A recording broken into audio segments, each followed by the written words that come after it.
Marami ang hindi nakakaalam na ito mga sangkay na ang ekonomiya ng Pilipinas lumalago na sa ilalim po ng panunungkulan ni PBBM.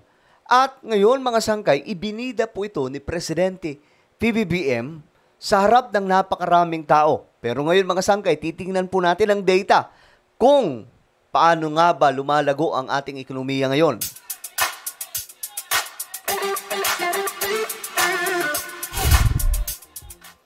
What's up guys? This is me, Sangkay Janjan. I'm back for another vlog today. Kamusta po kayo mga kababayan, mga solid sangkay? Ito nga, pag-uusapan po natin ngayon ang isa sa mga magagandang balita ngayon sa ating bansa. Ang Pilipinas po kasi, bagamat hindi pa po natin naiintindihan, hindi pa po natin nararamdaman ngayon, pero ang ekonomiya ng ating bansa talagang lumalago ng lumalago. Pero naman siguro mapapansin nyo ngayon, di ba? Yung inflation po natin hindi po na-maintain po ang mababang antas mga sangkay, no?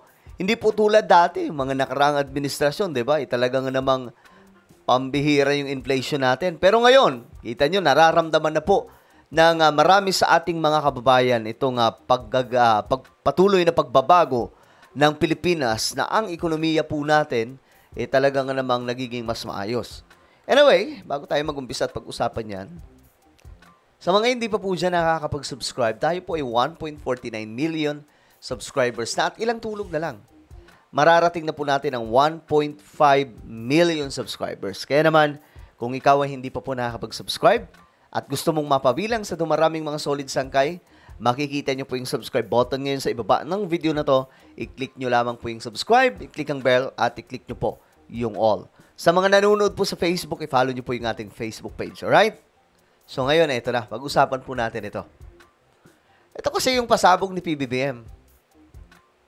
Ipinagmalaki ni Pangulong Ferdinand Marcos Jr. sa mga Taga-Lucena ang mabilis na paglago ng ekonomiya sa bansa.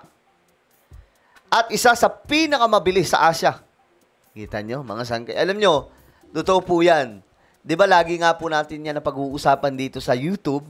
At pinapakita ko sa inyo yung mga data, mga sangkay, patunay na ang Pilipinas nga po ay isa ngayon sa lumalagong bansa dahil po sa dumarami mga investment sa Pilipinas. Sa kabila po ng katotohanan na sa 1987 Constitution, talagang yung restriction pagdating po sa mga foreign direct investment, nahihirapan po talaga. Pero si PBBM, matalino, Marcos po yan mga sangkay, nagawan po niya ng pamamaraan para po mapapasok yung napakarami mga investors sa Pilipinas. Ngayon, ito ang kanyang sinabi. PBBM, iniyabang o ipinagmalaki ang paglago ng ekonomiya. Sabi po niya dito, paumanhin ninyo na medyo magyayabang po tayo na ang Pilipinas ngayon ang kinukonsidera ng ating mga karatig bansa. Ito The Philippines is one of the fastest growing economies in Asia. Yan po yung sinabi ni PBBM.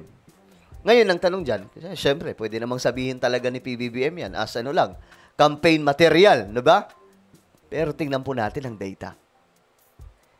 Guys, na-post ko na ito nakaraan, mga sangkay, kung paano nga po lumalago ang ekonomiya natin ngayon na mismo ang Bangko Sentral ng Pilipinas meron na pong pasabog. Ayan, mga sangkay, Ayon po dito, bank assets ng bansa umabot sa 26.9 trillion. Tumaas pa ng 8%. Mantakin niyo yan, mga sangkay. May up and downs ang ekonomiya natin. Minsan bumababa, pero yung pagbaba niya, hindi po kasing lala, mga sangkay. Kagaya po nung unang mga administrasyon na talagang bagsak na bagsak, baon na baon. Ngayon, sabi po dito sa balitang ito, umabot sa 26.9 trillion ang kabuuhang bank assets ng bansa noong Pebrero this year. Mataas ng 8% kumpara sa 24.9 trillion sa kaparehong panahon noong 2024. Ayon sa Bangko Sentral ng Pilipinas. Kita niyo yan, mga sangkay. Alam niyo, sabi ko nga, kung mabibigyan lang po si PBBM ng mahaba-habang panahon bilang Pangulo ng Pilipinas, mga 15 years from now, isa na sa mayamang bansa ang Pilipinas dito sa Asia. 'Di ba? Kasi si BBM matalino mga sangkay eh. Ako, nung una nga po sabi ko mukhang nagdududa kasi ako eh. Sabi ko mukhang hindi po talaga ata kaya ni BBM yung utak na ginagawa noon o yung pag-iisip ng kanyang ama na si Apo Lakay. Pero ngayon mga sangkay, nung nakita ko na yung mga datos, nakikita ko na nakakapagbayad na po tayo ng utang for the first time, napababa yung presyo ng bigas, hindi pa po yung 20 pesos, kundi ito nga, yung normal na bentahan ng bigas doon po sa mga market. Napababa po up to 30 pesos to 40 pesos at pinakamataas na po yung 50 pesos mga sangkay kasi dati 60 pesos yan. Tapos, yung inflation po natin, na-maintain po mga sangkay na nasa mababang antas. Ngayon, anong ginagawa ni BBM? Magaling ang presidente natin. Matalino. Kagaya din po ng tatay niya. Saka ko nga po na-realize na ng toko, nasa proseso lang pala ang lahat. Kasi ngayon, lalo-lalo na po itong ekonomiya po natin. Bagamat hindi pa po natin yung tipong bigla mararamdaman yan. Pero it takes time po talaga. Pero ngayon, dahan-dahan na po na nararamdaman po natin yung epekto. Kita nyo ngayon yung dollar, mga sangkay, bumababa ng bumababa, di ba? Ngayon, ito ang nangyari. Sabi dito sa balita, ang pagtaas ng bank assets ay dulot ng paglago sa total loan portfolio, interbank loans at reverse repurchase. Gayon din ang pagtaas ng net real properties na nakuha mula sa binayarang utang. Kita nyo? Ngayon lamang po yan nangyayari mga sangkay na nakapagbabayad na po tayo ng utang. Yung mga nakarang administrasyon, di ba? Wala namang ganon. Ito pa yung palusot ng ibang mga toxic DDS. Sabi po nila, oo, sige, nagbabayad tayo ng utang, pero nangungutang pa rin tayo. Normal naman po yung mangutang. Ang hindi na po normal, yung utang lang po tayo ng utang, tapos hindi na po tayo nagbabayad. Ngayon kay PBBM, nangungutang tayo, pero nagbabayad din po tayo. Di ba? Mga sangkay. Ngayon, ito ang matinding pasabog ng Bangko Sentral ng Pilipinas. Na sumasang-ayon sa sinabi po ni BBM.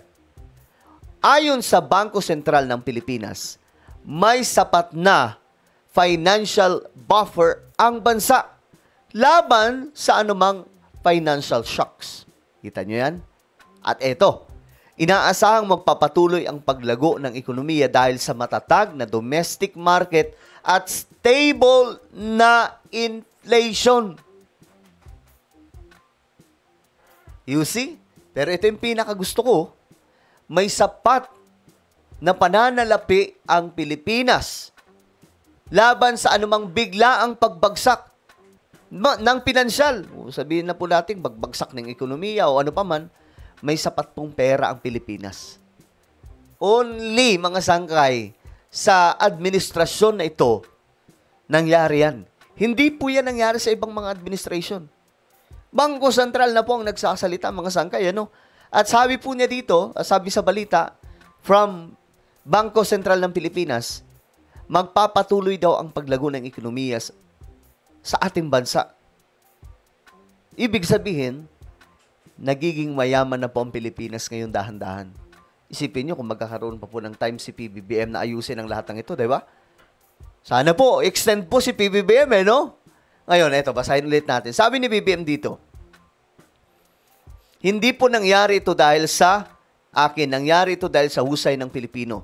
Dahil ang galing ng Pilipino, dahil malaki ang pusong pagmamahal sa bansa ng Pilipinas sa ating mga mamamayan. Hindi, magreltokan na tayo, Mr. President.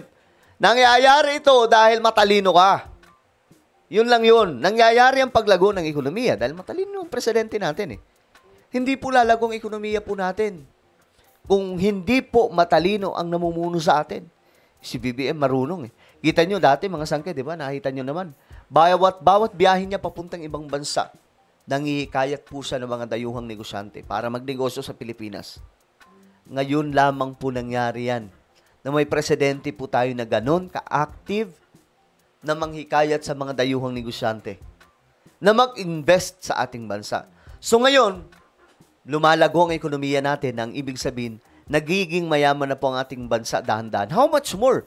Kung i-extend po natin si PBBM, di ba? sa 2028. Sana another 6 years pa. Kasi maganda yung ginagawa. Alam nyo, sayang po mga sangkay kung mapapalitan si PBBM. Wala pa akong nakikitang pwedeng pumalit sa talino ng presidente po natin. How much more kung naaprubahan pa po yung charter change or economic chacha, Diyos mo yung marimar. Yun na po talaga yung chance nun. Kasi kinontra kasi ni PRRD. Nak ng topa talaga. Tapos, hindi pa inaprubahan ng Senado. Nandun lang, di ba? Well, ano po ang inyong opinion? Comment down below. Meron tayong YouTube channel, Sangkay Revelation. Hanapin niyo po ito sa YouTube ngayon din, guys. Okay? Then, click the subscribe, click the bell, and click all. Ako na po yung magpapaalam. Mag-iingat pong lahat. God bless everyone.